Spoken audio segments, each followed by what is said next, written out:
Good morning. Welcome to Bigpat's Under the Hood. And today is going to be part 5.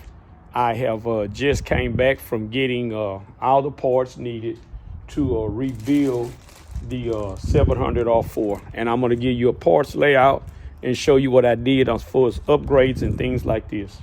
Okay, so these are the parts that I needed to change, because this transmission I told you all was a 2.8 input shaft, which is a small shaft. So without further ado, let me get started and show you.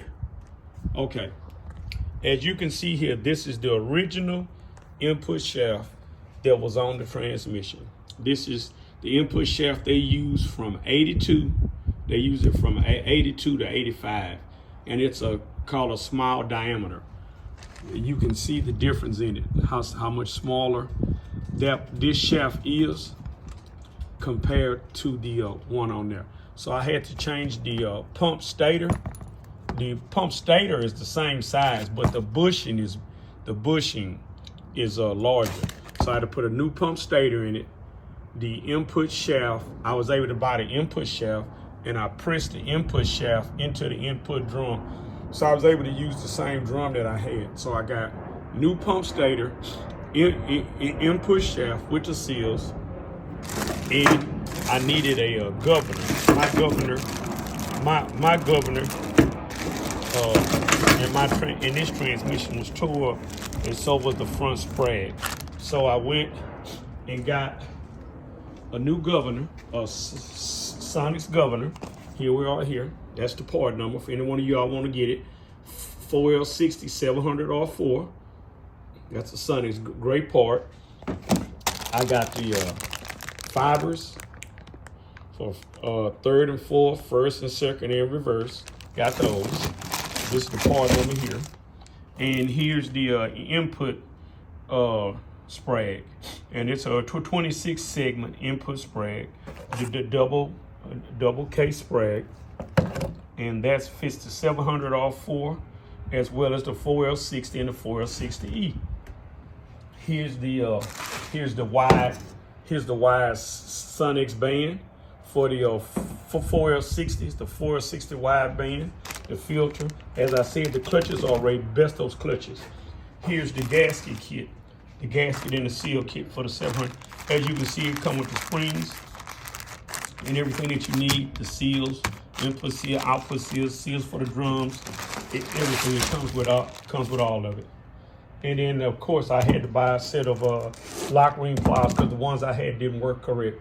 But just showing you all just what I have bought for it, and I'm waiting on a tube that you use to cage.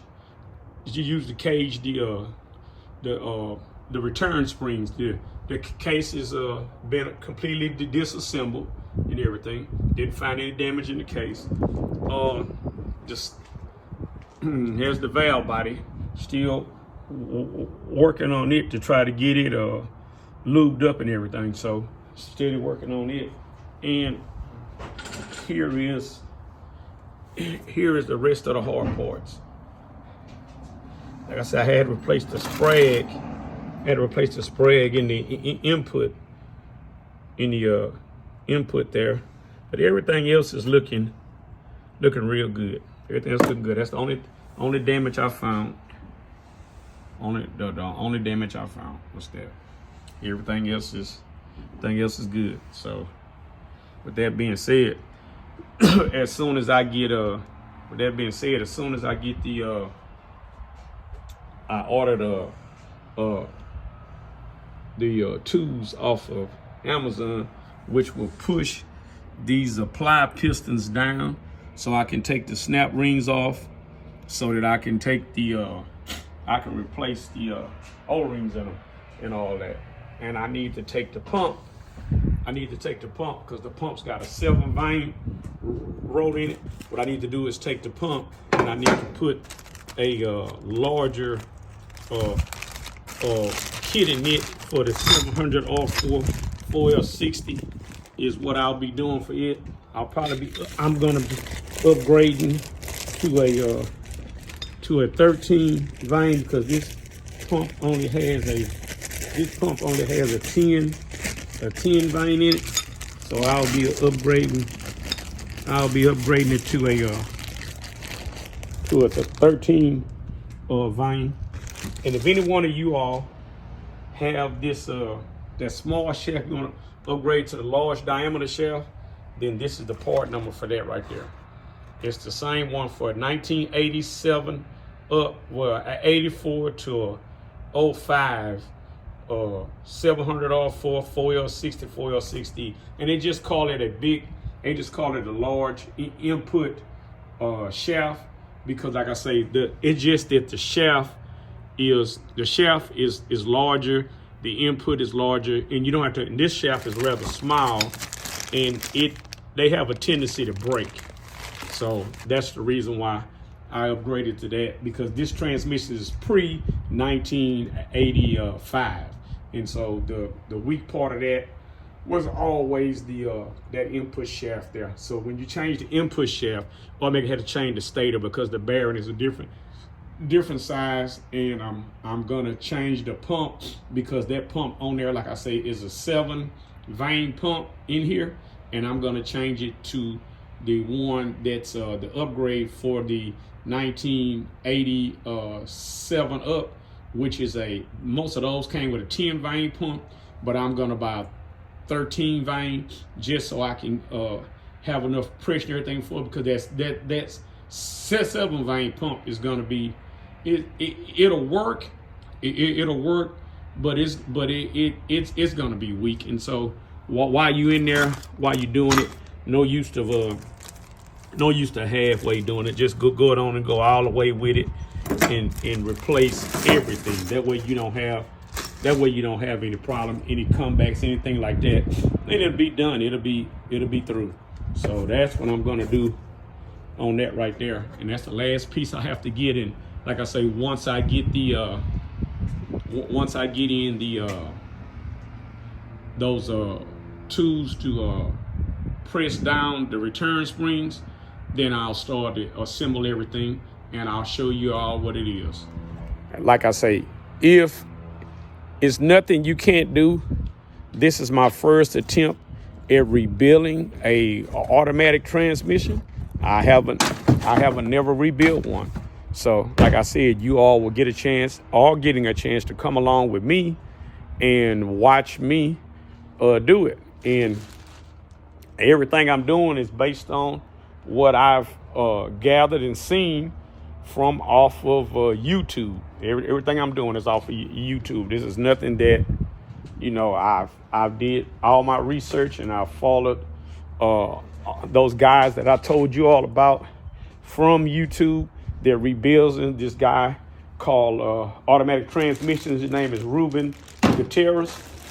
He's in the Houston area, and I've watched his segment, as well as this other guy from Transmission Bench, and those guys have just been a wealth of information on this bill here. So those are the guys that I've been looking at. Those are guys that I'm getting all the information from and stuff like that.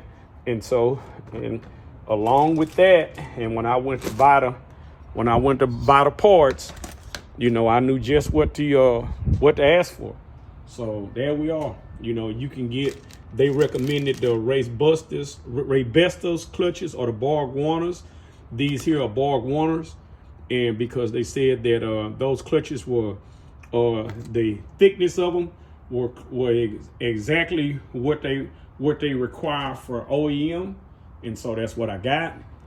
And as you can see, I need to buy a valve body shift improver kit. That's why I have this thing soaking, because that's what I'm gonna do. I'm gonna buy a valve body shift improver kit and put in it, and everything else is pretty much straightforward. So I'll finish getting the case cleaned up. I'm gonna get it exterior cleaned up. I'm gonna paint it and everything to get it assembled.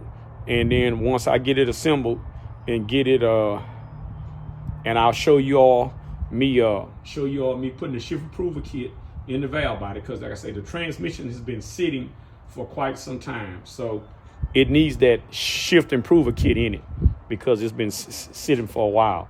So I'm going to do all that. I'll show you all that right there. And we will take this journey together. One thing I can say, always put your hardware up. You may be tempted to leave it in some bag or something and say, well, hey man, leave it out in a bucket or something. Hey, buckets get turned over. So put all your hardware up and have it all stored away so that when you get ready for it, it's ready to go. You ain't missing for nothing. And whatever you do, I want to give this bit of advice because I know most people are going to do this anyway. You're going to buy the best parts you can buy, but buy everything. Don't be tempted. Transmission, whether it be a transmission, whether it be an engine, don't matter what it is that you're working on. Don't cut corners on it. It may work for a while, but it's always that degree of, is it enough? Or will it work? Is it going to give me a problem? It's always that. So what I say to you is this. When you doing something, just take it all the way apart. Take it all the way down and look at it, because just for one thing, for the peace of mind, because that one little part that either you don't look at or you omit or just think that maybe it's going to be okay, I guarantee you that's the part right there that you're going to have a problem with. I guarantee you that. So just take it all down. It ain't going to cost you any more time. It ain't going to cost you any more money. But what it will do is you'll know that everything that was needed to be done, you done it. If you haven't done so, subscribe, like, share, comment, hit me up. I respond to you as quick as I possibly can. Anything you want to know or anything that you can shed on light on me with this transmission, I would very much appreciate it. Thanks again. See you on the next inclusion of this rebuild. And if anything else that I run into, the valve body will be the next deal that we will jump into along with the pump. I'll show you that. Very simple. And have a great day. There we are.